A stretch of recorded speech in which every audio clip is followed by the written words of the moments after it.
नमस्कार। आज विषय चाहिँ गजबको फेला पर्यो। यो दशकलाई फर्केर हेर्दाखेरि एउटा नागरिकको हैसियतले, एउटा टिप्पणीकारको हैसियतले कसरी हेर्ने भन्दाखेरि लेनिनको एउटा प्रसिद्ध उक्ति छ।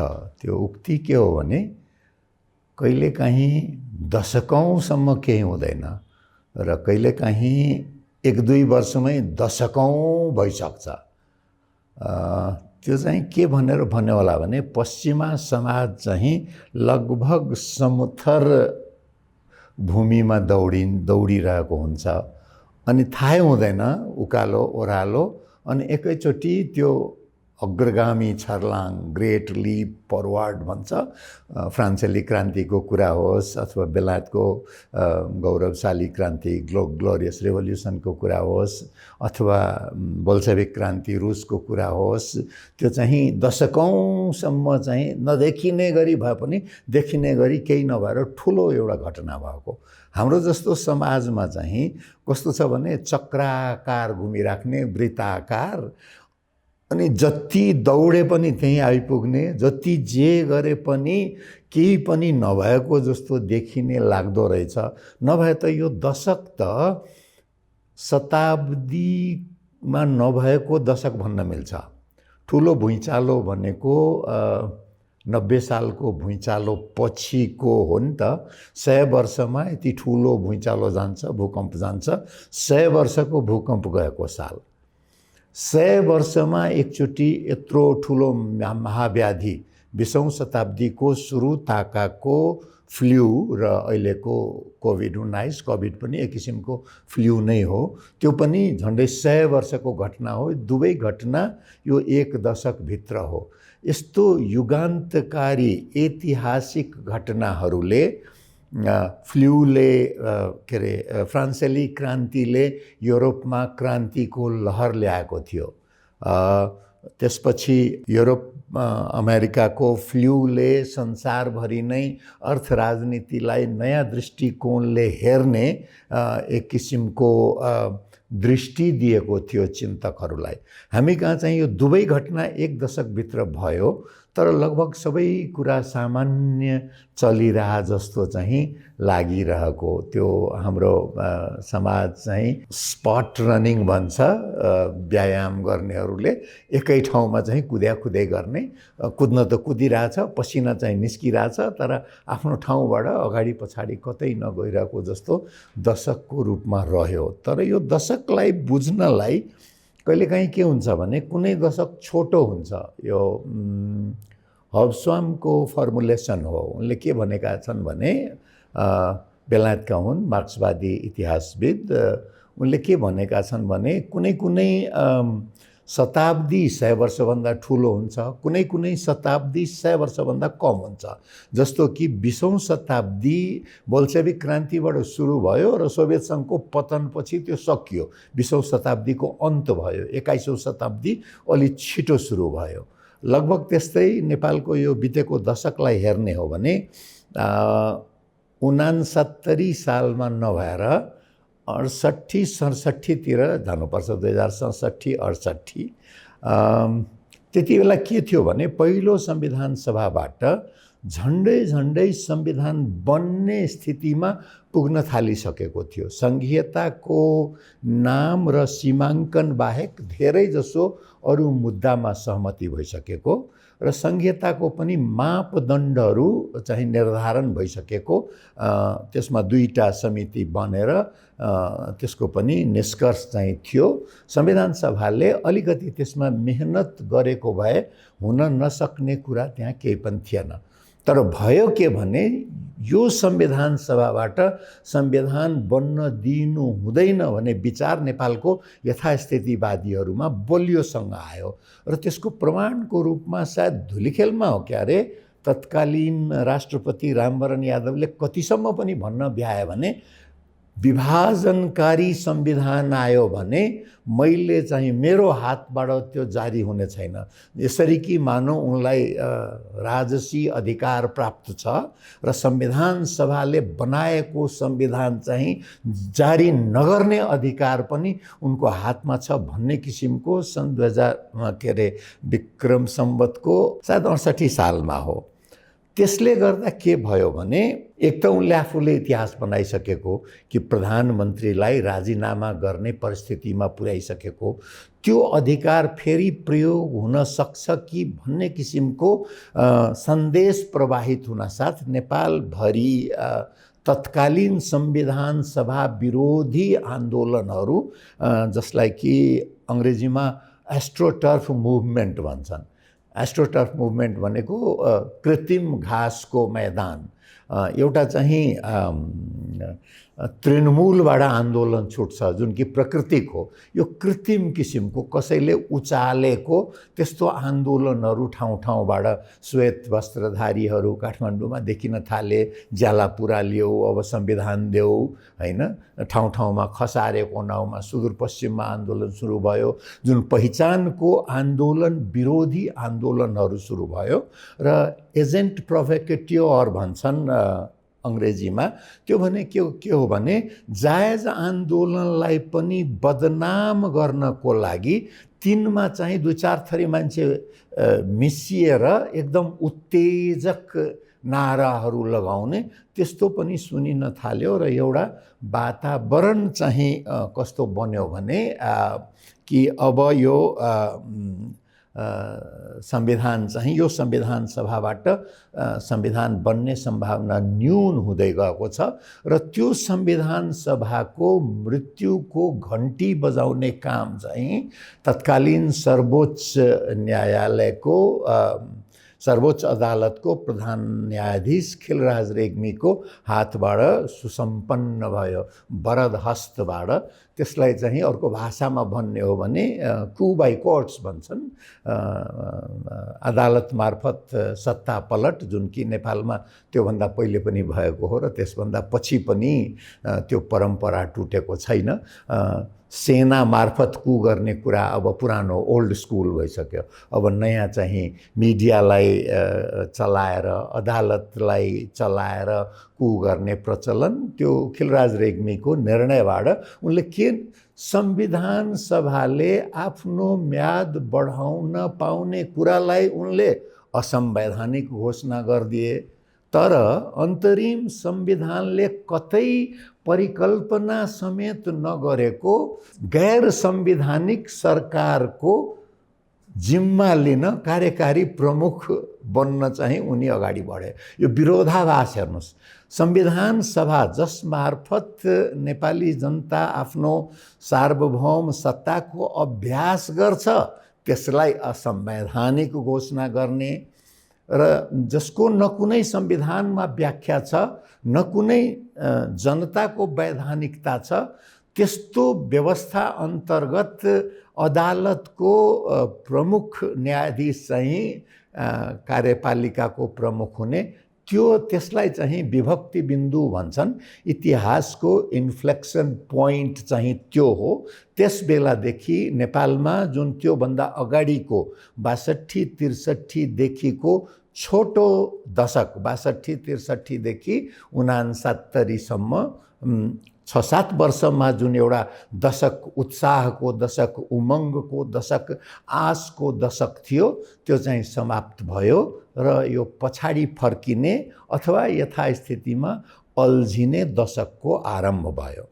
अब यो दशकलाई बुझ्नको लागि केही आखिर इतिहास भनेको के हो र शक्तिशाली व्यक्तिहरूको कथा न हो भन्ने इतिहासको एउटा परिभाषा छ। इतिहास भनेको जनताको कुरा त्यहाँ आउँदैन, जनभावनाको कुरा आउँदैन। शक्तिशाली जुन बेला राजा हुन्थे तिनका गाथा, जुन बेला धर्म प्रधान थियो धर्मको गाथा।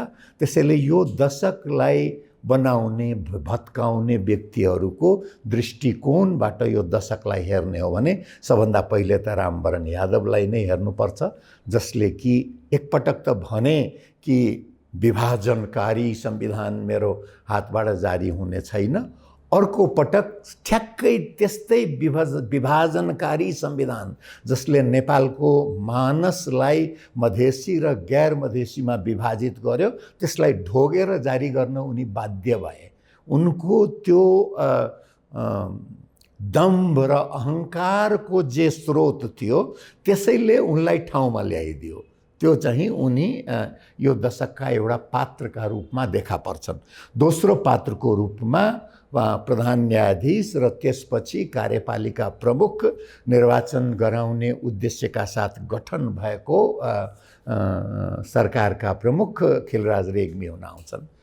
त्यो दशकको तेस्रो पात्रको रूपमा सुशील कोइरालालाई लिनुपर्ने हुन्छन्। बडा दयनीय पात्रको रूपमा इतिहासको एउटा कालखण्डमा कहिलेकाहीँ इतिहासको संयोगहरू जोडिन पुग्छ। त्यो कुनै प्रयोगबाट अथवा कुनै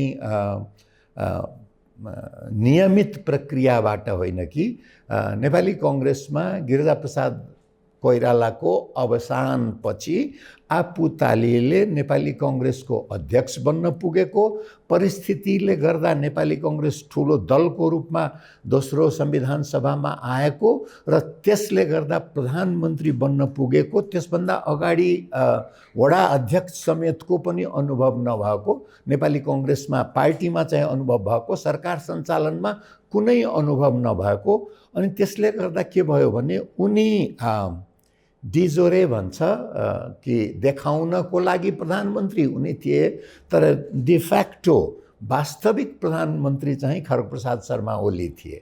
प्रधानमन्त्री भन्नलाई सुशील कोइराला, तर राज्यको सबै संयन्त्रहरूले रिपोर्टिङ गर्ने कसलाई भने बालकोट दरबारमा। त्यो किसिमको पात्रको रूपमा जुन दयनीयता देखियो र दुईटा शक्ति केन्द्रको अभ्यास, एउटा औपचारिक अर्को चाहिँ वास्तविक, त्यसको पात्रको रूपमा सुशील कोइराला देखिन्छन् र त्यो कुनै न कुनै रूपमा राजतन्त्रमा पनि थियो र कुनै न कुनै रूपमा अहिलेसम्म पनि चल्दैछ। चौथो पात्रको रूपमा लिनुपर्ने हुन्छ यो दशकलाई चाहिँ हुडेलेको अख्तियार दुरुपयोग नियन्त्रण आयोगको प्रमुख आयुक्त लोकमान सिंह कार्की।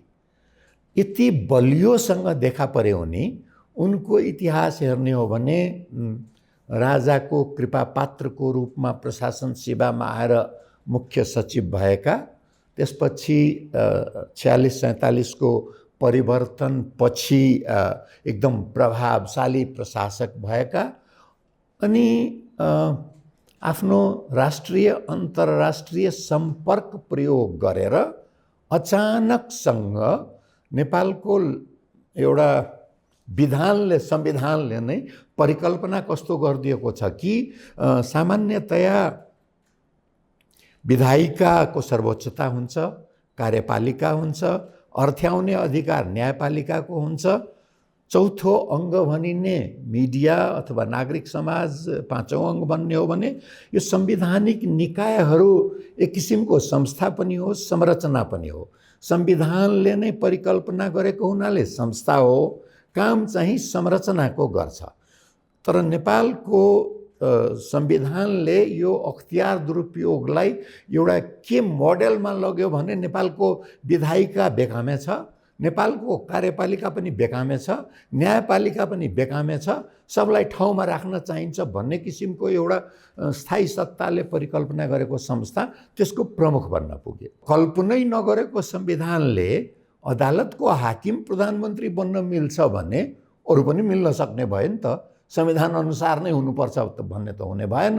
अनि उनी राष्ट्रिय अन्तर्राष्ट्रिय शक्ति नेपालको स्थायी सत्तासँग जोडिए र छिमेकमा खास गरेर भारतमा हिन्दुत्वको शक्ति बलियो भएर आएपछि त्यसको समर्थनले एउटा अन्तिम अस्त्रको रूपमा प्रयोग हुन म तयार छु भन्ने त पुग्न सकिन्छ भनेर यति शक्तिशाली भए कि सुन्निए अनुसार, यस्तो कुराको प्रमाण हुँदैन, सुन्निए अनुसार उनलाई हटाउनको लागि कतिपय पश्चिमा कूटनीतिकर्मीहरूलाई दिल्लीमा गएर समेत लबिङ गर्नु परेको थियो अरे। अब कहाँसम्म सत्य हो थाहा छैन। नेपालभित्रै एक किसिमको एउटा उसै त नागरिक समाजलाई पश्चिमाहरूको अस्त्र भन्ने गरिएको त्यति बेला चाहिँ अझ बलियोसँग देखियो र एउटा सुकिला मुकिला नागरिक समाजको उदय भयो। त्यसले गर्दा नागरिक समाजको पनि बदनामी भयो। ठुला ठुला राजनीतिकर्मीहरू दलका योद्धाहरू उनका पछाडि लागे, तर उनलाई हल्लाउन यति कठिन भयो कि सायद निलम्बित रहेको बेलामा अवकाश पाएका हुन्, होइन? मलाई त्यस्तै लाग्छ, राम्रोसँग सम्झना त छैन, तर सायद निलम्बित बेलामा उनी चाहिँ अर्को बलियो पात्रको रूपमा देखा पर्छन्। त्यसपछि हामी आउँ ठुलो घटना सन् 2015 यो 72 साल वैशाख 12 गतेको गोर्खा भुइँचालो। अब अघि नै मैले भने कि यो दशकमा 2टा शताब्दीमा हुने घटना घटेको, त्यसको त्यो पहिलो घटना थियो। त्यो गोर्खा भुइँचालोले के देखायो भने नेपालको सत्ता र संरचनाको रिस्पोन्स क्यापेसिटी, तुरुन्तै केही गर्न सक्ने क्षमता चाहिँ साह्रै कमजोर रहेछ। त्यो कमजोरीको असर के भयो भने विदेशबाट सहयोगहरू पहिले ओइरिन सुरु भयो। एउटा त नेपाली समाजको एकअर्कालाई सहयोग गर्ने भावना देखियो, त्यो चाहिँ हामी सामाजिक परिवर्तनको कुरा गर्दा गर्ने हो भने त्यसको बारेमा छलफल गरे हुन्छ। नेपालको सम्पूर्ण सत्ता नै तन्द्रामा गएको जस्तो के सक, यो के भएको हो भनेर, होइन?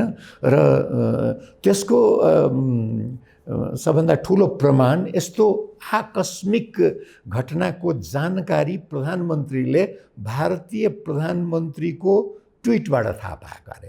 आफ्नो नेपालभित्रको कुनै संरचनाले रिपोर्टिङ गरे होइन प्रधानमन्त्रीलाई।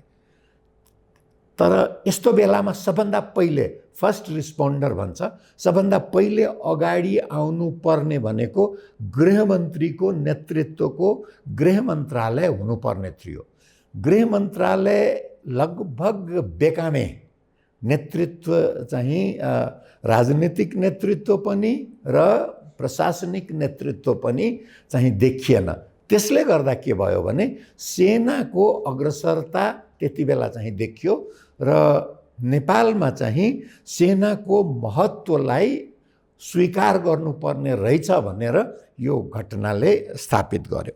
देशमा गोर्खा भुइँचालोको पराकम्पहरू जाँदै थियो, त्यही बिचमा 16 बुँदे षड्यन्त्र भयो। ठुलो यो दशकको घटना।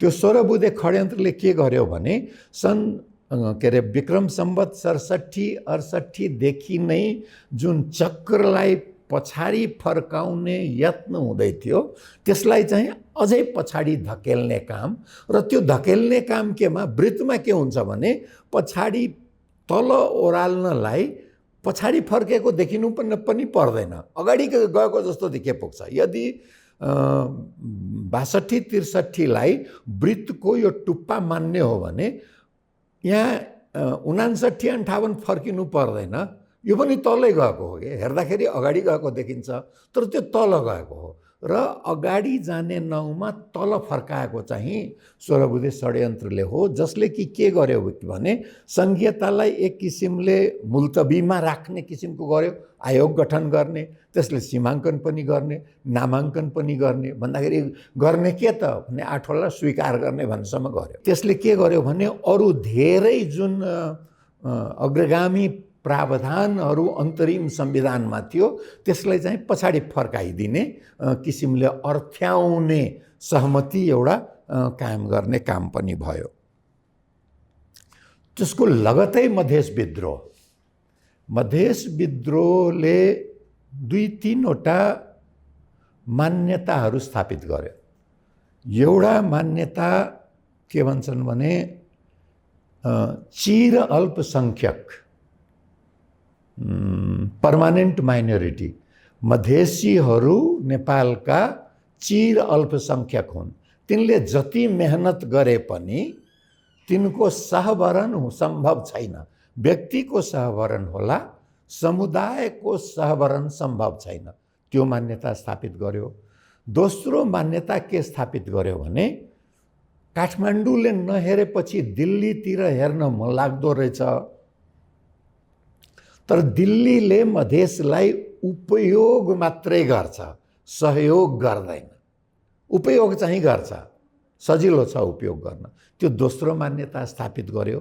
तेस्रो मान्यता के स्थापित गर्यो भने यो पुस्तौँको सङ्घर्ष हो। आइरिसहरू शताब्दीौँ लडे, प्यालेस्टिनियनहरू दशकौँदेखि लडिरहेछन्, तमिलहरू लड्दा लड्दै सकिने अवस्थामा पुगे। यो बङ्गलादेशको जस्तो चमत्कार चाहिँ यो इतिहासमा, अथवा दक्षिण सुडान उत्तर सुडानको चमत्कार, अथवा के अरे दक्षिण कोरिया उत्तर कोरियाको चमत्कार, यो बाह्य हस्तक्षेपले मात्रै सम्भव हुन्छ। यो आफ्नै सङ्घर्ष चाहिँ जहिले पनि लामो हुन्छ, तापनि सफलताको ग्यारेन्टी चाहिँ हुँदैन। त्यसैले लामो सङ्घर्षको लागि तयारी गर्नुपर्छ भने मधेसमा एक किसिमको मान्यता स्थापित भयो।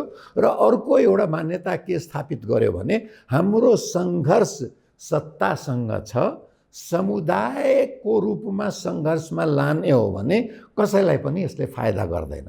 मधेस विद्रोहले यो केही आधारभूत मान्यताहरू नेपाली राजनीतिमा स्थापित गर्यो।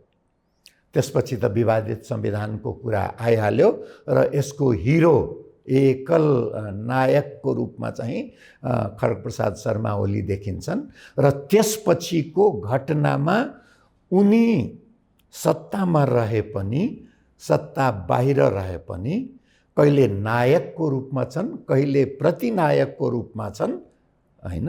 तर केन्द्रमा चाहिँ खड्गप्रसाद शर्मा ओली देखा पर्छन्। लगभग आफूलाई पुनर्आविष्कार गर्न खोजेको पुष्पकमल दाहालले अर्को पात्रको रूपमा दुईटा के अरे जुन बेला नेपाल कम्युनिस्ट पार्टी एमाले नेकपा माओवादी को चाहिँ टेकओभर गर्यो, आफूमा समाहित गर्यो।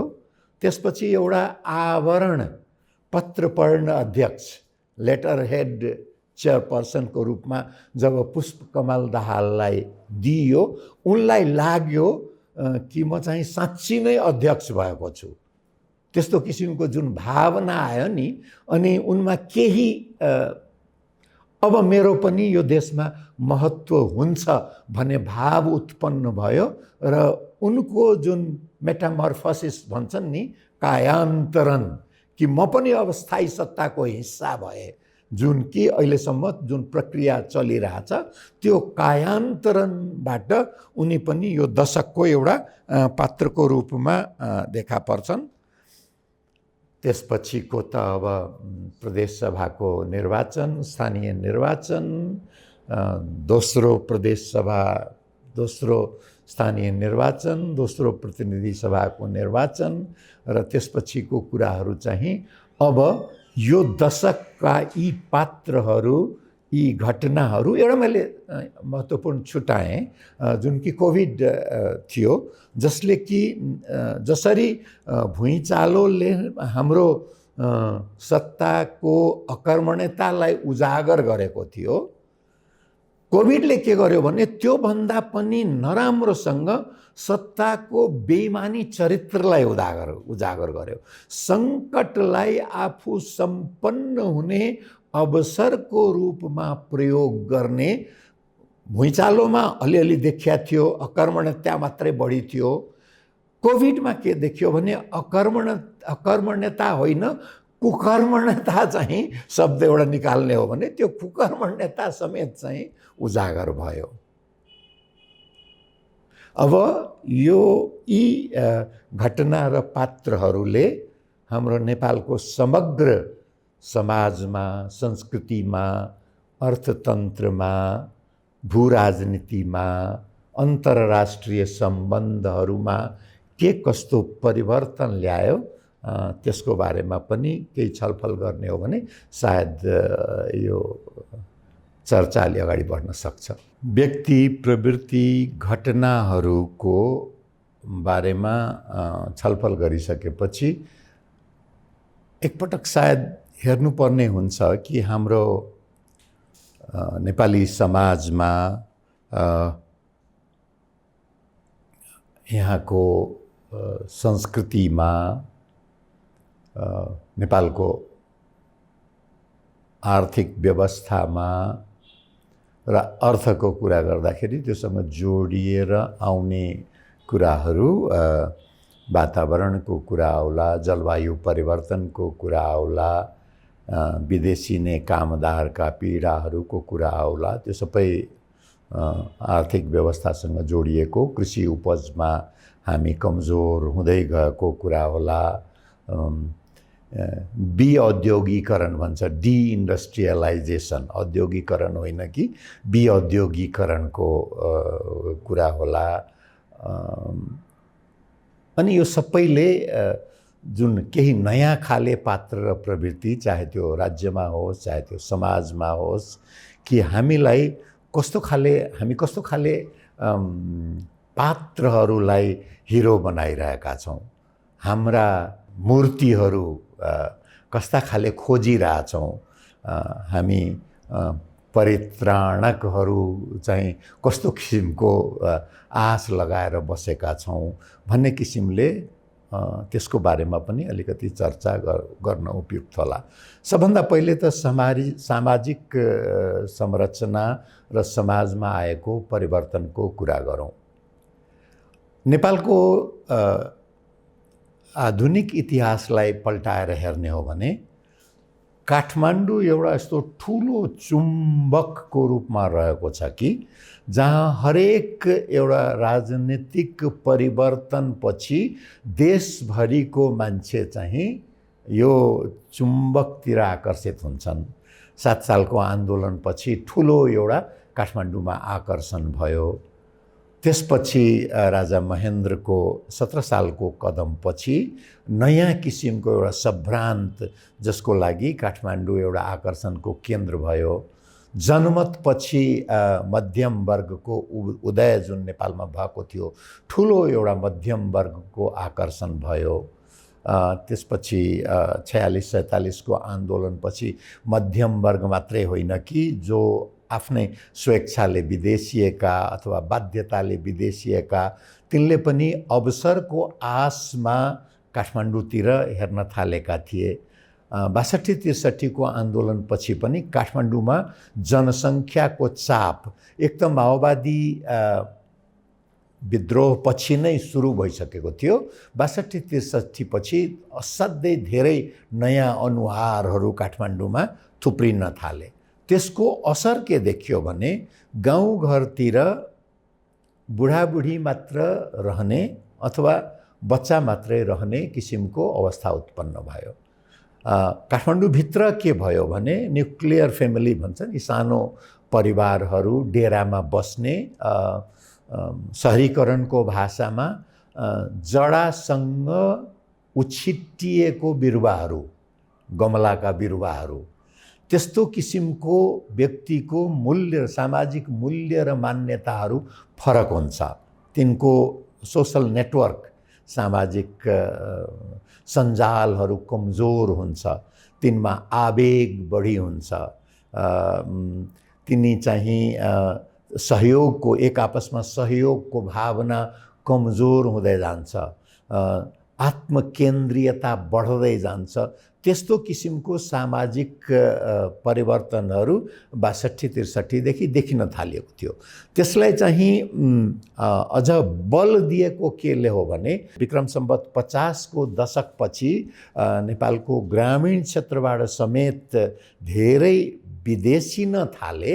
र त्यो विदेशिने कस्तो थियो भने अरबको गर्मी, मलेसियाको जङ्गलको गर्मी र केही मात्रामा अन्य देशहरूको पनि। के भन्ने गरिन्छ भने जस्तो ठाउँमा व्यक्ति काम गर्न जान्छ, त्यसले विप्रेसन पैसाको मात्रै पठाउँदैन, त्यो विप्रेसनसँगै सामाजिक सांस्कृतिक मूल्य र मान्यता पनि विप्रेसित भइरहेको हुन्छ।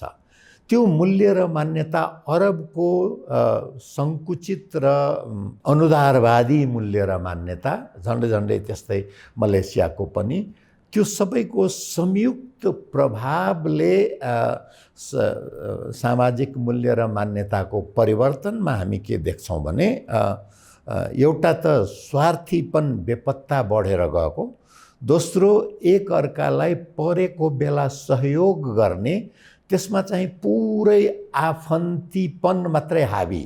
आफ्नो मान्छे संस्कार डोरबहादुर बिष्टले भनेको त्यो सीमित हुन जान्छ। चाकरीको घेरा, आफ्नो मान्छेको घेरा, नचिनेको मान्छेलाई मानवीय प्रवृत्ति स्वतः सहयोग गरौँ जुन भाव थियो नेपालमा, चाहे मधेसमा होस् अथवा पहाडमा, त्यो कमजोर हुँदै गएको चाहिँ यो दशकमा हामी देख्छौँ। प्रभाव यो दशकमा देखिन्छ, तर यसले रूप अलिअलि ग्रहण त्योभन्दा अगाडिदेखि गरिसकिएको थियो। जस्तो कि 47-48 को परिवर्तनपछि डेरा खोज्न जाँदाखेरि 3 पोस्ते खोज्ने कम भएको थियो, चिने जानेको खोज्ने कम भएको थियो।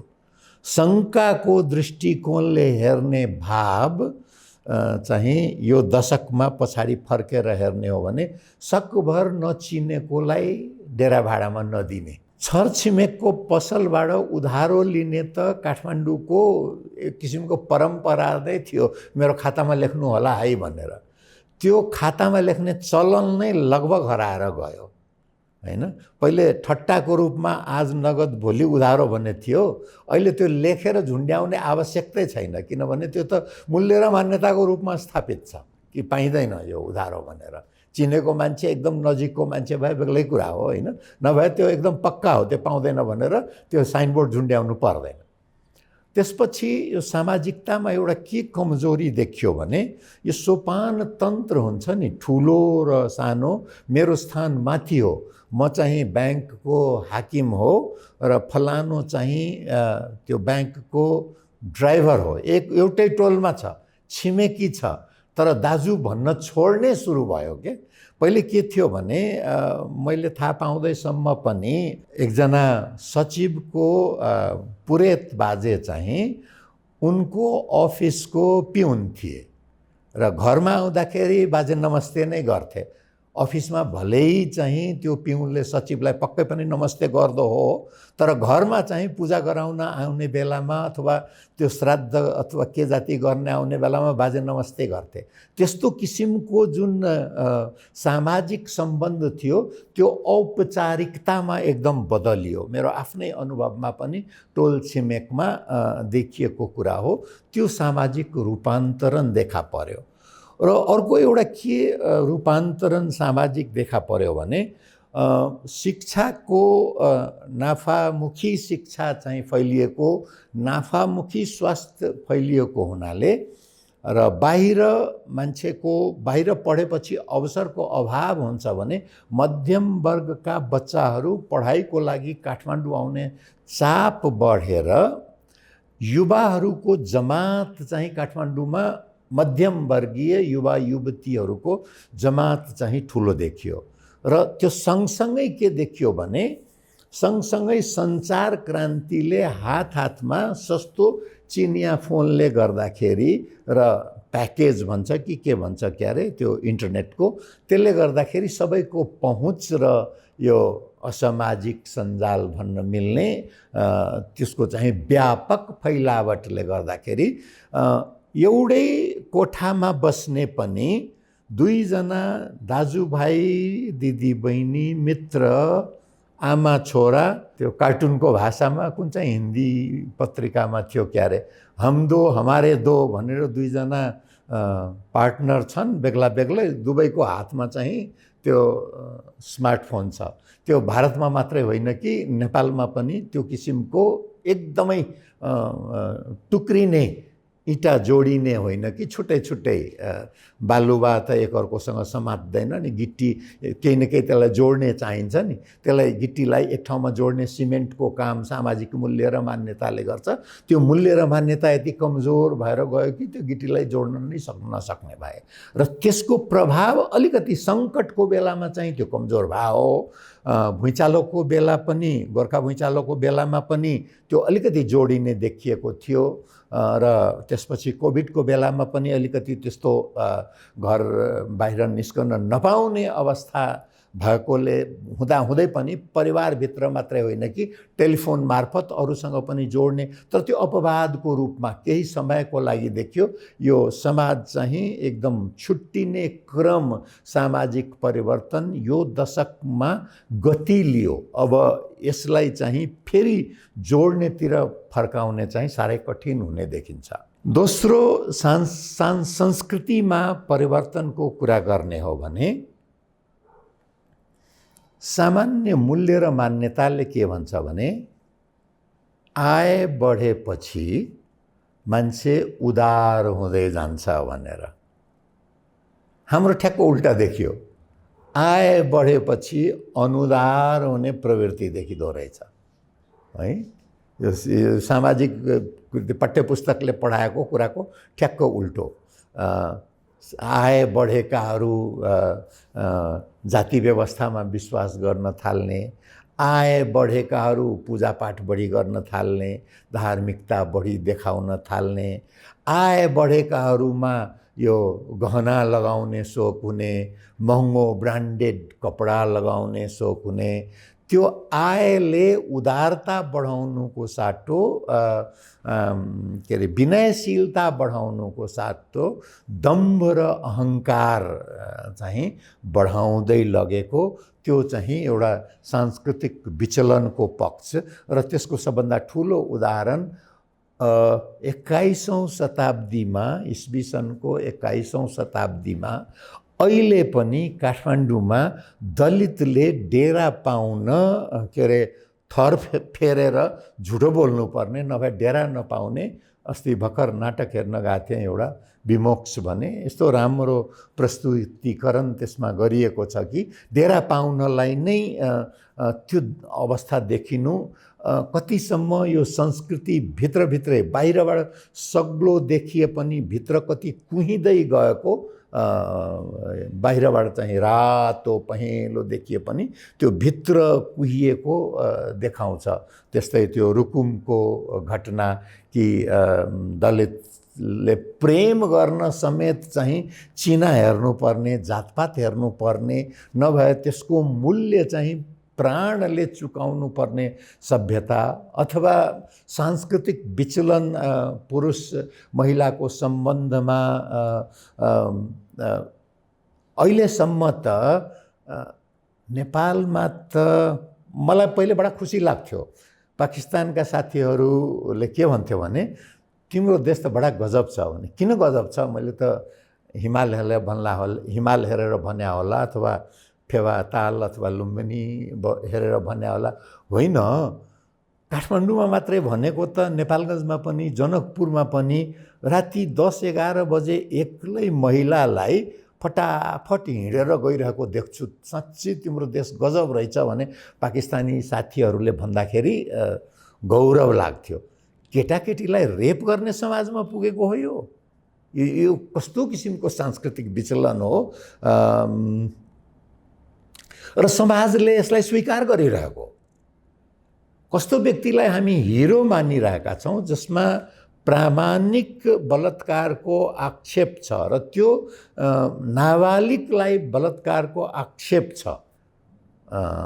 त्यसलाई चाहिँ यो समाजले, समाजका नामी गिरामी चाहिँ तिनको प्रतिरक्षामा उभिन्छन्। नाम लिउँ भने यहाँ नाम लिन डर लाग्ने स्थिति, जो कि डराउँदैन भन्ने एउटा छवि बनाएको व्यक्तिले पनि नाम लिन डराउने परिस्थिति। किनभने राजनीतिमा आलोचना गर्दा एउटा प्रक्रिया छ त्यसको, अर्थतन्त्रमा पनि आलोचना गर्दा प्रक्रिया छ। समाज र संस्कृतिमा आलोचना गर्दाखेरि प्रक्रियाबाट आउँदैन, त्यो चाहिँ सोझै भनन सबै माउरी गोलो एकैचोटि टोक्न आएको जस्तो गर्छ। त्यसैले म जस्तो व्यक्तिलाई पनि यहाँ सबै नामहरू लिन कठिन भएको सांस्कृतिक विचलनमा त्यो एउटा चाहिँ देखिएको छ। र यसको कतै न कतै जोडिन्छ कहाँ गएर भने जसरी अन्धराष्ट्रवादले क्षति गर्छ त्यसै नै अति धार्मिकताले क्षति गर्छ। अति धार्मिकता के हो भने आफ्नो धर्ममा आस्था भएर धर्म व्यक्तिगत आस्था हो र त्यस अनुसार आचरण गर्ने हो भने संसारको कुनै पनि धर्म गलत चाहिँ छैन। संसारको सबै धर्मले अन्ततः परोपकाराय पुण्याय पापाय च परपीडनम नै भन्ने हो। सबै जसो धर्मले भाषा फरक होला, प्रस्तुतिको तरिका फरक होला। अति धार्मिकता के हो भने मेरो धर्म राम्रो होइन त्यो कुरा गर्दैन, बाँकी सबै नराम्रो हुनमा जोड हुन जान्छ।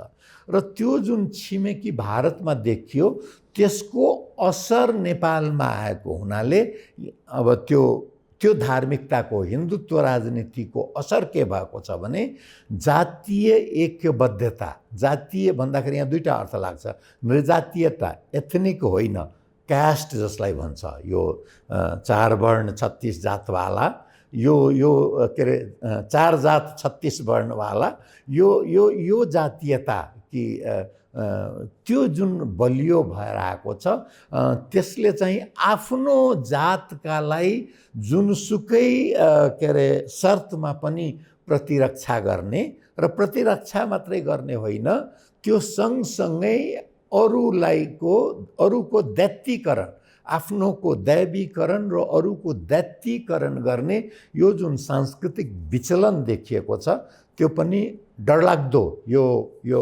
यो अझ अगाडि जाने हो भने यो चाहिँ अँध्यारोतिरको यात्रा भन्छन् नि, अझै पनि सच्चिने फर्किने समय नै नभएको होइन।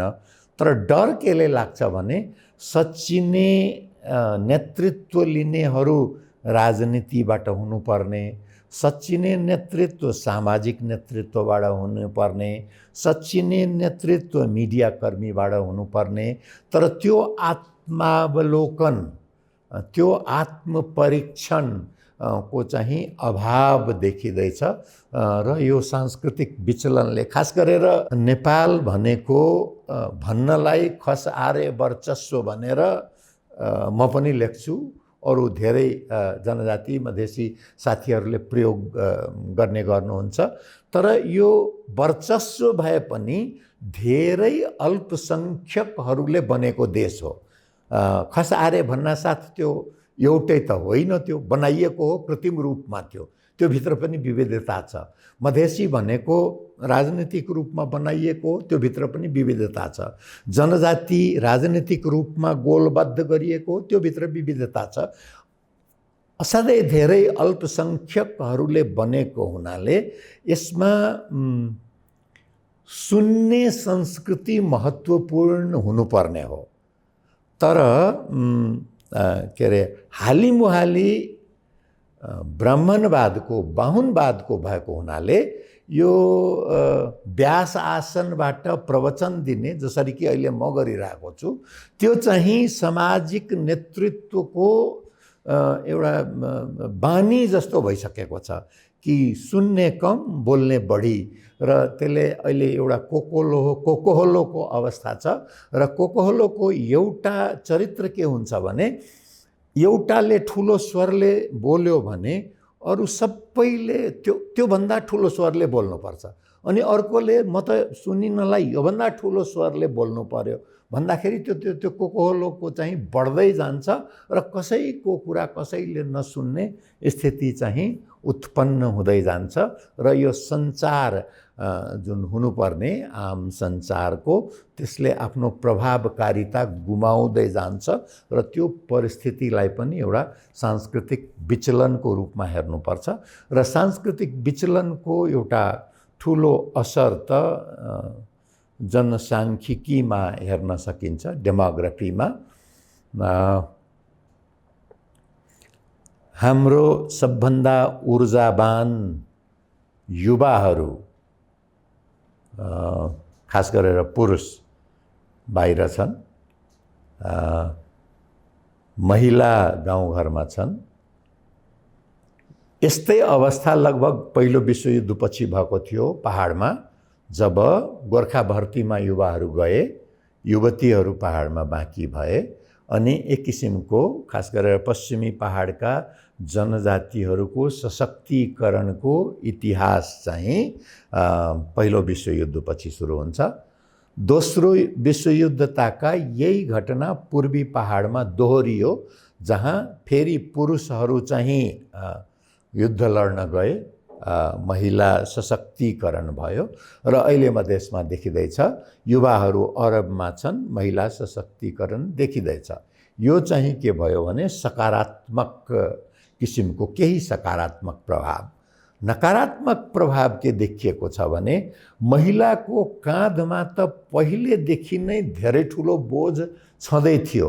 तिनले परम्परालाई बोक्नु छ, तिनले संस्कृतिलाई निरन्तरता दिनु छ, तिनले घरमा भएको सासू ससुरा अथवा आमा बुवा तिनको बोझ बोक्नु छ, तिनले केटाकेटीको बोझ बोक्नु छ।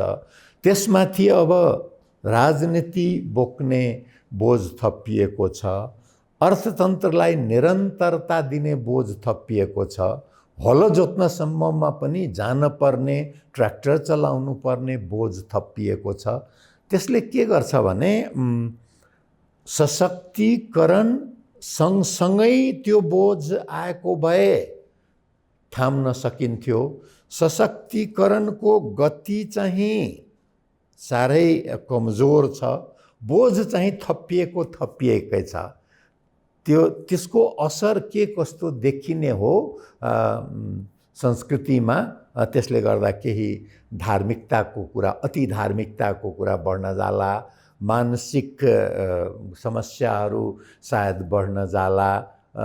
यो कुराहरू अहिले आउँदा दशकहरूसम्ममा पनि यसको प्रभाव बच्चा उत्पादनमा, जसले कि नेपालको जनसङ्ख्या स्थिर अथवा कम हुने अवस्थामा पुग्न लागेको भन्ने जुन प्रक्षेपण भएको छ, त्यसमा कस्तो असर पर्ला, यी कुराहरूको पनि हेर्नुपर्ने हुन्छ।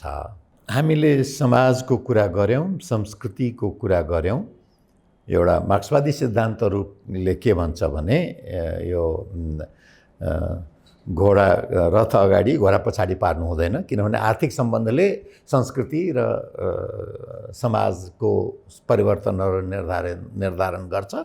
तर अनुदारवादीहरूले के भन्छन् भने संस्कृति एउटा बग्दो खोलो हो, त्यसबाट त्यही खोलाले तल चाहिँ समाजलाई प्रभावित गर्छ, त्योभन्दा तल गएपछि अर्थतन्त्रलाई प्रभावित गर्छ, अन्तमा गएर साहित्य र कलालाई प्रभावित गर्दै परिवर्तित हुन्छ भने यो पुँजीवादी दृष्टिकोणबाट त्यो छ। जुन दृष्टिकोणबाट हेर्ने हो भने पनि अर्थतन्त्रको महत्त्व चाहिँ बडा ठुलो छ, किनभने त्यसैबाट मान्छेको आवश्यकता, ऊर्जाको आवश्यकता भने त अर्थतन्त्रले नै पुरा गर्ने हो। त्यसैले अर्थतन्त्रको कुरा गर्नुपर्ने हुन्छ। अर्थतन्त्रमा 3-4वटा कुरा चाहिँ यो दशकले केही कुरालाई गति दियो, केही नयाँ कुरा चाहिँ ल्यायो। गति दिएको कुरा के हो भने नेपालको कृषि निर्भरता विक्रम सम्वत 50 को दशकदेखि नै कमजोर हुन थालेको थियो। त्यो कमजोर हुने धेरै कारण थिए। एउटा कारण के भयो भने जब पैसाको प्रवाह अलिकति बढ्यो ग्रामीण क्षेत्रमा, विभिन्न कारणले, त्योभन्दा अगाडि गार्मेन्टको कमाई हुन थालेको थियो, कार्पेटको कमाई हुनको थालेको थियो काठमाडौँमा, केही व्यापारिक गतिविधि बढेका थिए, वैदेशिक सहयोगले गर्दाखेरि भौतिक योजनाहरू गाउँ-गाउँसम्म पुग्न थालेको थियो, सडक निर्माणको कुरा, सिँचाइको कुरा। त्यसैले जुन हाम्रो वस्तु विनिमयको अर्थतन्त्र थियो त्यो चाहिँ रकम विनिमयमा पुगिसकेको थियो र त्यो भएपछि जग्गाको भाउ अकासियो।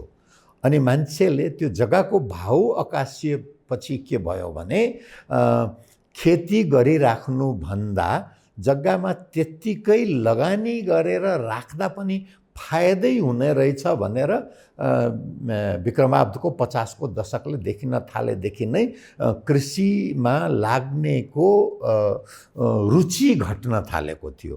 त्यो चाहिँ गएको दशकमा हेर्ने हो भने त्यो क्रम बढ्दै गएर समाचारमा चाहिँ प्रोत्साहन दिनको लागि राम्रो हो कि किवीको खेती बढ्यो, ड्र्यागन फ्रुटको खेती बढ्यो, हैन, माछा खेती गरेर मोटरसाइकल चढ्यो, तरकारी खेती गरेर मोटर किन्यो, समाचारमा बडो राम्रो देखिन्छ। तर तथ्याङ्कले के भन्छ भने तरकारी र फलफुल मात्र होइन कि सामान्य अन्नपात पनि हामी आयात नगरी खान नपाउने अवस्थामा पुगेका छौँ। जबकि नेपालको जमिनको उत्पादकत्व हेर्ने हो भने अहिले पनि 3 करोड जनसङ्ख्यालाई पुर्याउन मधेसको 3-4 जिल्लामा राम्रो खेती गर्ने हो भने पुग्ने हो क्या त्यो उत्पादकत्वको दृष्टिकोणले। त्यति क्षेत्रफल भारतको हरियाणाको सानो राज्यको उत्पादकत्व अथवा पन्जाबको उत्पादकत्व, पश्चिम उत्तर प्रदेशको उत्पादकत्व, तेलङ्गानाको उत्पादकत्वसँग तुलना गर्ने हो भने त्यो सम्भव छ। तर त्यसको लागि वातावरण, चाहे त्यो सिँचाइको सुविधा होस् अथवा चक्लाबन्दीको कुरा होस् अथवा प्राविधिक सहयोगको कुरा होस्, मलखादको उपलब्धताको कुरा होस्, बिउ बिजनको व्यवस्थाको कुरा होस्, कुनै पनि अवयवमा कसैको पनि ध्यान नरहेको हुनाले निरन्तर अहिले पनि कृषि आधारित जनसङ्ख्या मुख्य पेशा कृषि भएको चाहिँ 50% भन्दा बढी देखाइरहेको छ। तर त्यो भनेको कहिलेकाहीँको काम मात्रै हो, त्यसमा मात्रै निर्भर रहेर जीविका चल्न सक्ने अवस्था चाहिँ रहेन। यसले चाहिँ गति लिएको हो। दोस्रो एउटा के भयो भने सन् 50 को दशकमा नयाँ किसिमको केही उद्योग सम्भव छ भनेर लगानीहरू आउन थालेको थियो र 62-63 पछि पनि त्यसले सुरु भएको थियो। चाहे त्यो कपडामा होस्, धागोमा होस्, फुड प्याकेजिङ, खानेकुराको प्रोसेसिङ गरेर नुडल्सको भयो, बिस्किटको भयो, अल्कोहलको त हुने भइहाल्यो, त्यो त साधैले पनि भइरहेको छ, फलामे डन्डीको भयो, सिमेन्टको भयो। यो दशकले के देखायो भने जे जतिसुकै गरे पनि आखिर अन्ततः आयातमै भर पर्नुपर्ने भएपछि अरू त कुरा छोडिदेऊ, जग्गा मात्रै किनेर छोड्दाखेरि जुन लाभ हुन्छ त्यति लाभ त कारखाना खडा गरेर नहुने भयो। अनि कारखाना खडा गर्ने जुन झन्झट छ त्यसका पछाडि को लागोस्, त्यसले त्यो डिइन्डस्ट्रियलाइजेसन भन्छ। नेपाल एउटा संसारको अचम्मको देश हो। सामान्यतया डिइन्डस्ट्रियलाइजेसन, विऔद्योगिकरण त्यसबेला हुन्छ जब औद्योगिकरण उत्कर्षमा पुग्छ। नेपालको अर्थतन्त्र के भयो भने औद्योगिकरणले पाइला चलाउन नपाउँदै, खुट्टा टेक्न नपाउँदै विऔद्योगिकरण सुरु भएको अचम्मको देशमा पर्छ। त्यसले रोजगार सृजना न्यूनतम, बहुत कम हैन भयो। पर्यटन एउटा आशलाग्दो क्षेत्रको रूपमा देखिएको थियो, तर त्यसको सीमितताहरू भयो। पर्यटन चाहिँ त्यसको लागि हुरी बतास आउन नपर्दो रहेछ। सानो एउटा हावा मात्रै अलिकति तेज गतिमा बग्यो भने त्यो हल्लिन थाल्दो रहेछ। चाहे त्यो भुइँचालोको कारणले, त्यो त अब शताब्दीको घटना भयो, अथवा कोभिड त्यो शताब्दीको घटना भयो। 1-2 ठाउँमा कतै त्योभन्दा अगाडि माओवादी कालमा कतै बम फुटेको घटना हुन्थ्यो। पर्यटकहरूलाई त कहीँ केही गरे होइन। यो त अफगानिस्तान थिएन, पाकिस्तान थिएन, तर एम्बेसीहरूको एडभाइजरी निस्किन्थ्यो। निरन्तर हेर्ने हो भने बिचमा कतै कतै चाहिँ एकछिनलाई पूर्णिमा भनेको महिनामा 1 दिन मात्रै हुन्छ, 15 दिन अँध्यारो, अनि त्यसपछि चन्द्रमा बढ्दै जाने, घट्दै जाने। नेपालको पर्यटन झन्डै झन्डै त्यस्तै भएर भइदिएको छ। त्यसले पनि खासै अर्थतन्त्रलाई दिन सकेन। अर्थतन्त्रलाई थेग्ने एउटा मात्रै के देखियो भने, चाहे त्यो भुइँचालोको बेला होस् अथवा कोभिडको बेला होस् अथवा सामान्य अवस्थामा अहिलेको जस्तो अवस्थामा होस्, डिप्रेसनले मात्रै थेग्ने देखियो। डिप्रेसन सँगसँगै समस्या डिप्रेसनले के ल्याउँछ भने, डिप्रेसनले एउटा अनुत्पादक उपभोक्ताको जमात खडा गरेको छ। त्यो अनुत्पादक उपभोक्ता कस्तो हो भने जसको अर्थतन्त्रमा कुनै पनि योगदान छैन, ऊ रेस्टुरेन्टमा गएर खान्छ, ऊ बियर खान्छ, ऊ मलमा गएर सामान किन्छ, ऊ मल्टिप्लेक्समा गएर सिनेमा हेर्छ, तर उत्पादनमा के पनि योगदान गर्दैन। उत्पादनमा योगदान नगरेको उपभोक्ता गैर जिम्मेवार उपभोक्ता हो। उसले गुणस्तरमा प्रश्न उठाउँदैन, उसले उपलब्धताको नियमिततामा प्रश्न उठाउँदैन, ऊ चाहिँ खर्च गर्दै गर्दै जान्छ, किनभने उसलाई उसको पसिना नै बगेको छैन, उसलाई थाहै छैन यो रकम कहाँबाट आएको हो। त्यसैले तरकारीमा विषादी कति छ उसले केही पनि माग गर्दैन, 2-4 दिन हल्ला उठ्छ, त्यसपछि हराएर जान्छ। मोल चाहिँ मुद्रास्फीतिको दरभन्दा बेपत्ता बढेर जाने मूल्यवृद्धि यो किन हो ऊ सोध्दैन, किनभने ऊ जिम्मेवार उपभोक्ता होइन। यो गैर जिम्मेवार उपभोक्ताको जुन जमात सृजना गरेको छ त्यसले स्याडो इकोनोमी भन्छ नि, छाया अर्थतन्त्रलाई।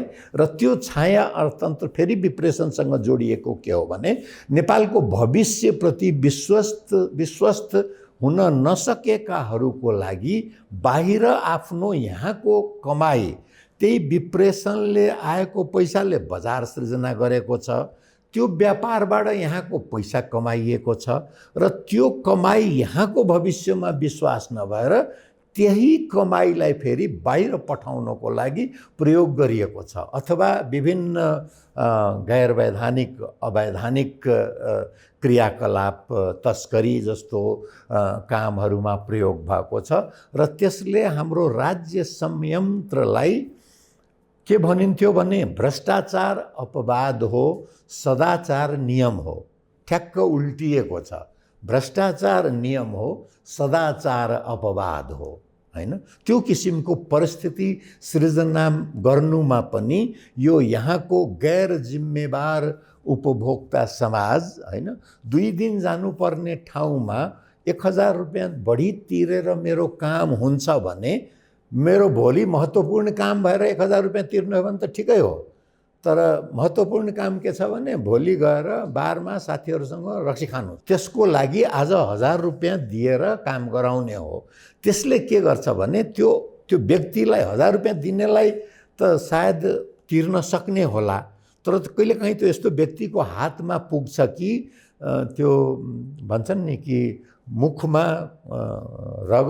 मुखले रगतको स्वाद पाएपछि अनि अरूतिर त आँखा जाँदैन नि। यो सारा संरचनालाई नै भ्रष्ट तुल्याउन थालेको त्यस्तो चाहिँ अर्थतन्त्र एउटा बन्दै गइरहेको छ। र यसैको असरले गर्दाखेरि जलवायु परिवर्तनको चुनौती, वातावरणको चुनौती, काठमाडौँमा मोटरको चाप हेर्नुहोस्, हैन, 15 मिनटमा हिँडेर जाने ठाउँमा आधा घन्टा ट्राफिक जाममा फसेर भए पनि मोटरमै जानुपर्नेले उसले तेल त किनेर बेहोर्न सक्ला, तर त्यो मोटर आयात गर्नको लागि विदेशी मुद्रा खर्च भएको छ, पेट्रोलियम पदार्थ आयात गर्नको लागि विदेशी मुद्रा खर्च भएको छ, स्पेयर पार्ट्सको लागि विदेशी मुद्रा खर्च भएको छ, पञ्चर टाल्ने सामानसम्म पनि हामी बनाउँदैनौँ, त्यसको लागि पनि विदेशी मुद्रा खर्च भएको छ। र आधा घन्टाको जाममा काठमाडौँको वायु प्रदूषणलाई संसारको सबभन्दा प्रदूषित सहरहरूमध्ये एक बनाउनमा चाहिँ उसको अवदान पनि त्यहाँ भएको छ। यस्तो किसिमको गैर जिम्मेवारीपना, यो अर्थतन्त्रको गैर जिम्मेवारीपना पहिलो पुस्ताका सजिलो कमाई भएका गैर जिम्मेवार उपभोक्ताहरूको असरले वातावरणमा पनि देखिदो छ। र त्यसको असर नदीहरूको उत्खनन भयो, जङ्गल कटानीको कुरा भयो, खेतीयोग्य जमिनको प्लटिङ गरेर चाहिँ त्यतिकै बाँझो छोडिराख्ने प्रवृत्तिमा देखिने भयो, हैन। बिजुलीको त केही अलिकति बढ्या जस्तो पानीको कुरा गरौँ नि। एउटा साधारण घरमा कम्तीमा 2टा ट्याङ्क बनाउनु पर्ने हुन्छ। एउटा सतहको ट्याङ्क, किनभने ट्याङ्करबाट पानी थुपार्नु पर्यो, त्यसपछि मोटर जसले बिजुली खान्छ, त्यसपछि माथि एउटा अर्को ट्याङ्क राख्नु पर्यो जसले कि सप्लाई गर्छ। यदि सार्वजनिक सप्लाई पत्यार लाग्दो हुँदो हो त यो परिस्थिति त आउने थिएन नि त। यो यदि अर्थतन्त्रको अवस्थालाई हेर्ने हो भने यहाँ यो कस्तो बादल हो जसमा एउटा पनि चाँदीको घेरा देखिँदैन। सामान्यतया भनाइ के छ भने हरेक बादलमा चाँदीको घेरा हुन्छ, तर यो कस्तो बादल हो चाँदीको घेरा छैन। चाँदीको घेरा नभएको बादलले चट्याङ ल्याउँछ भन्छन्, होइन? अनि हामी के यो चट्याङ पर्खेर बसेको, र चट्याङ पर्खिनु भनेको के हो भने त्यसको चट्याङको भविष्यवाणी गर्न सकिँदैन, तयारी त्यसको लागि गर्न सकिँदैन, कुन बेला के जाने हो भनेर त्यो त पर्खिरहेको होइन।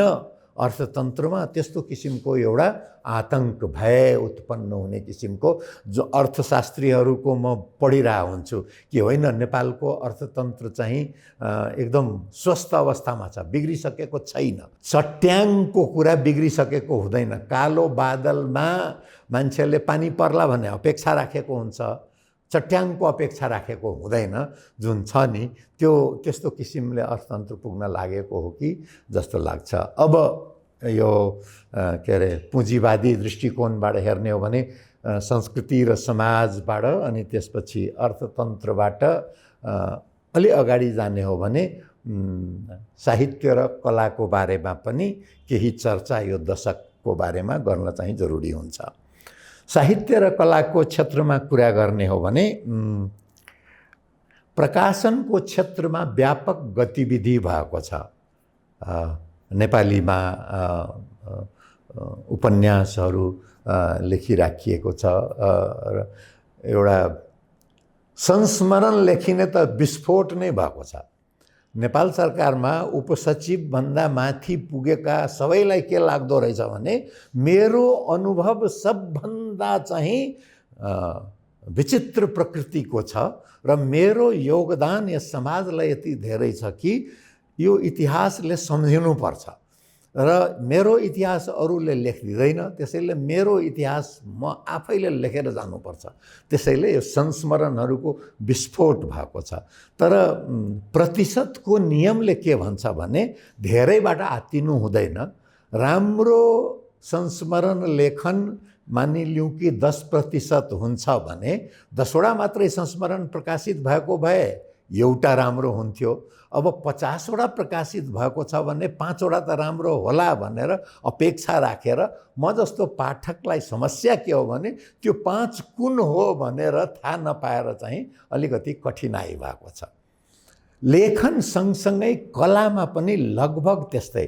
मैथिली कलाको एउटा परिवेश छ, त्योसँग जीवनशैली जोडिएको छ, त्योसँग मिथिला क्षेत्रको संस्कारहरू जोडिएका छन्।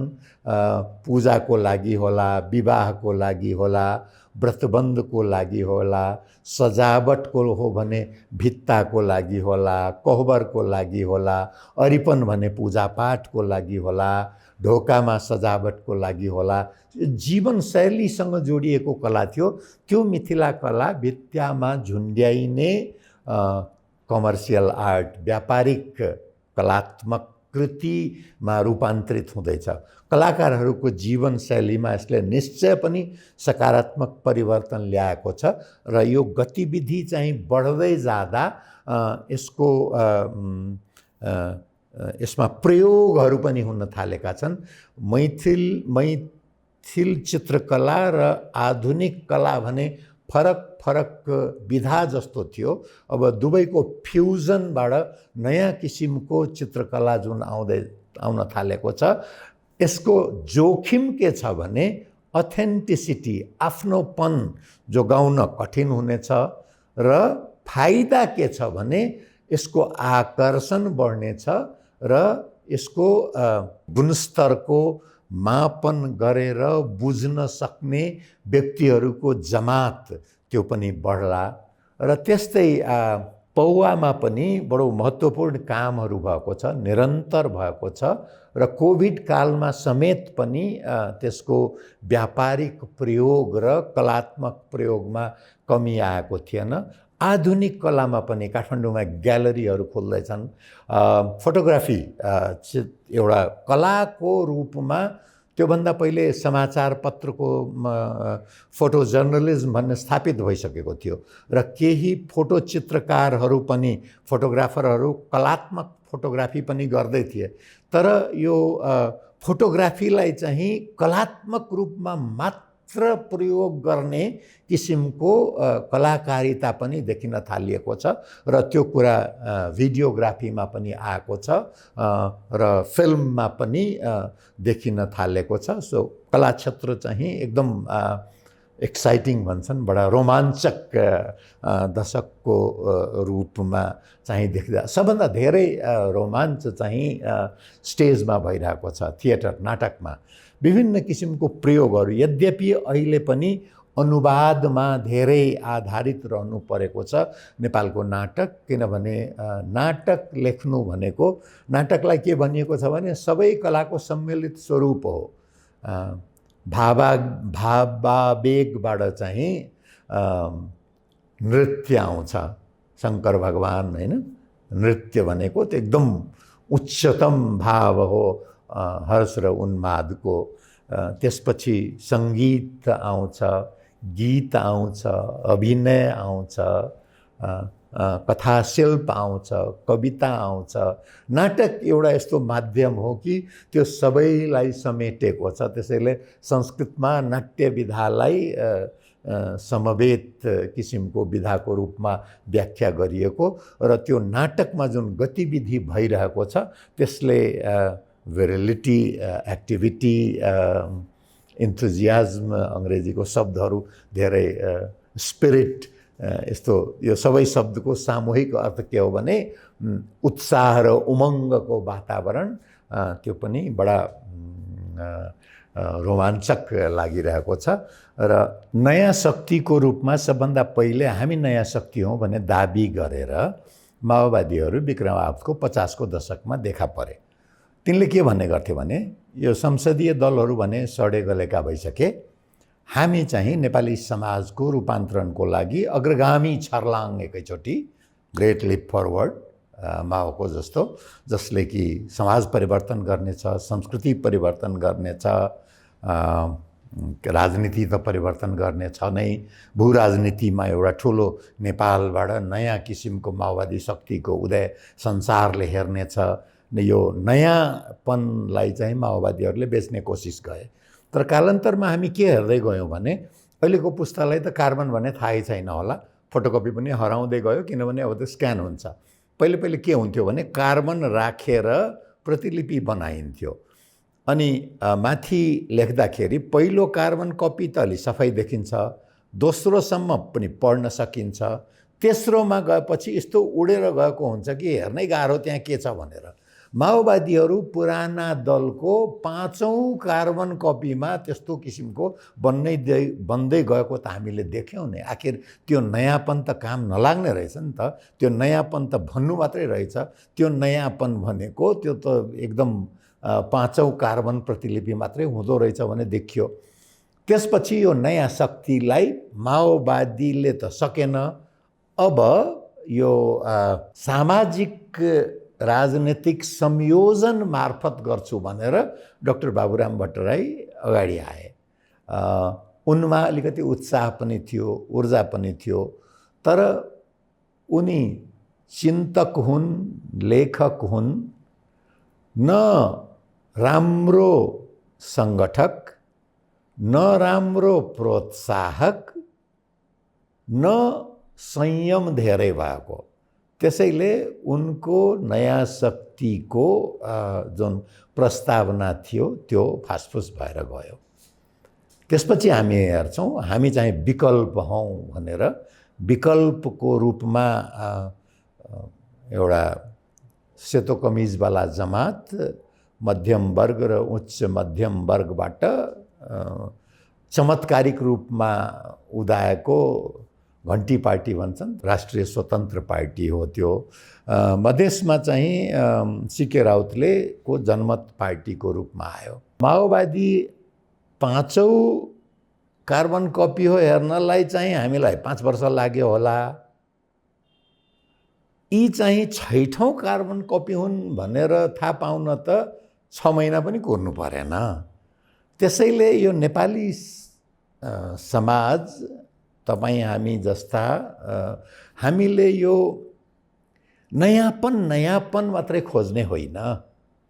यो हरेक 2 सालमा चाहिँ टेलिफोन फेर्नु पर्ने, सेलफोन, किनभने नयाँ के अरे एपहरू आउँछ, पुरानोले चल्दैन।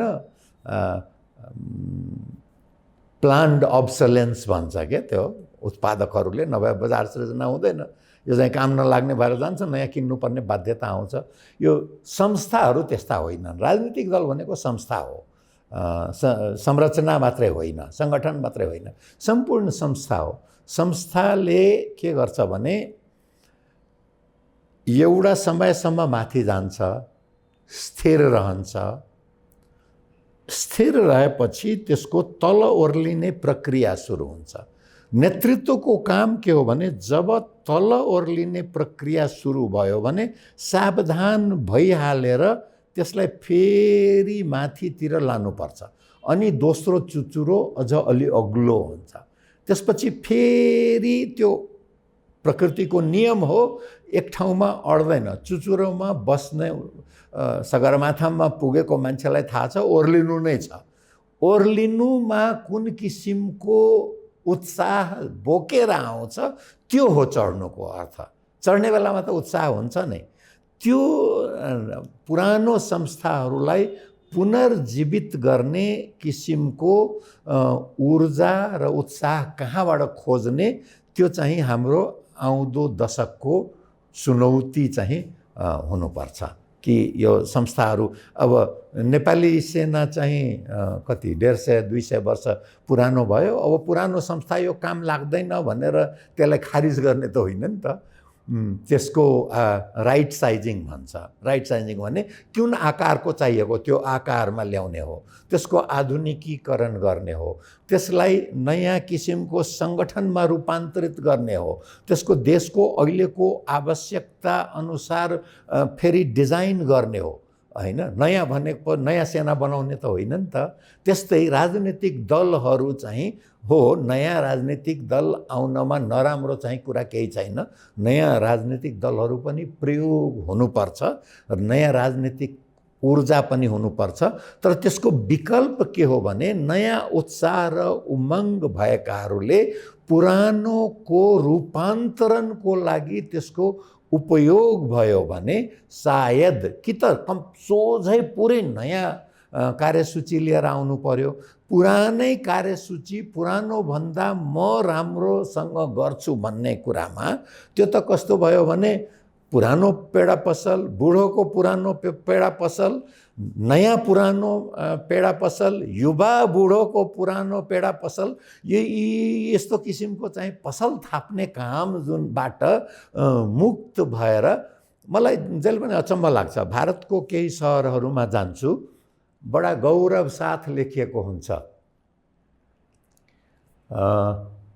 फलानो रेस्टुरेन्ट स्थापित 1860, सन् 1860 भन्दाखेरि त 150-200 वर्ष होइन। 1910, 1937 काठमाडौँमा एउटा पनि रेस्टुरेन्ट त्यस्तो छैन। म काठमाडौँमा आउँदाखेरि भयो, बुढो हुन लाग्यो, 50 वर्ष जति भयो। 50 वर्ष अगाडिको नाम चलेका रेस्टुरेन्टहरूमध्ये 40 वर्ष पहिलेको चाहिँ सायद 1-2टा फेला पर्ला। 50 वर्ष अगाडिको त फेला पर्नै गाह्रो छ, सायद छैन कि जस्तो लाग्छ मलाई। 1-2टा अब कतिसम्म भने सान्तिनो कुनाको जेरी पसल होस् अथवा आलु मालेको पसल होस्, मालपुवा पसल होस्, त्यस्ताहरू पनि गायब हुँदै गएको छ। यो एकदमै नयाँ गर्नेमा पुरानोलाई चाहिँ अझ नयाँ किसिमले रूपान्तरण गरेर त्यसको गुणस्तर सुधार गर्ने जुन हुन्छ त्यो हाम्रो राजनीतिको मात्र होइन कि अर्थतन्त्रको बजारको पनि त्यो एउटा चुनौतीको रूपमा देखा पर्न सक्छ र त्यसको बारेमा पनि विचार त्यस्तै कृषिमा पनि अर्ग्यानिक खेती हैन, किनभने परम्परागत खेतीमा भारतको जुन इकोनोमी अफ स्केल भन्छ, ठुलो आकारमा त्यसले जुन आफ्नो आकारको लाभ पाउँछ त्योसँग प्रतिस्पर्धा गर्न असक्षम बन्दै गएपछि खोज्ने भनेको पुरानो जुन तरिका थियो जसलाई कि आजकलको भाषामा एकदम अर्ग्यानिक खेती भन्ने गरिन्छ त्यतातिर, त्यस्तै हतबुना कपडामा बजार खोज्ने कुरा भयो हैन, त्यो किसिमको संस्कृतिमा अब त परिवार जोडिने अरू बाटोहरू आएको छ नि, अनि त्यसैले यो न्युक्लियर फ्यामिलीबाट ठुलो परिवार कसरी जोड्ने, साथीभाइको जमात कसरी गर्ने, दोयम श्रेणी का संस्थाहरू जसलाई भनिन्छ, स्वतः अर्ग्यानिक भनेको परिवार भयो अथवा जात भयो अथवा छरछिमेक भयो, त्यसबाट दोयम किसिमको भनेको ट्रेड युनियन भयो हैन, अथवा पेशागत सङ्घ संस्थाहरू भयो, तिनलाई कसरी बलियो बनाउने, क्लब कल्चर भन्छ, एक ठाउँमा बसेर छलफल गर्ने विभिन्न किसिमको त्यस्ता मञ्चहरू, खुला मञ्चहरूको सृजना गर्ने आउने दशकमा त्यो चुनौतीहरू र मिडियाको जुन यो प्रभावकारिताले चुनौती पनि ल्याएको छ, अवसर पनि ल्याएको छ, यसलाई सकारात्मक रूपमा कसरी प्रयोग गर्ने, यी चुनौतीहरूको बारेमा अझ बढी व्यापक बहस चाहिँ आउँदो दशकमा हुन सक्ने सम्भावनाहरू देखिँदैछ।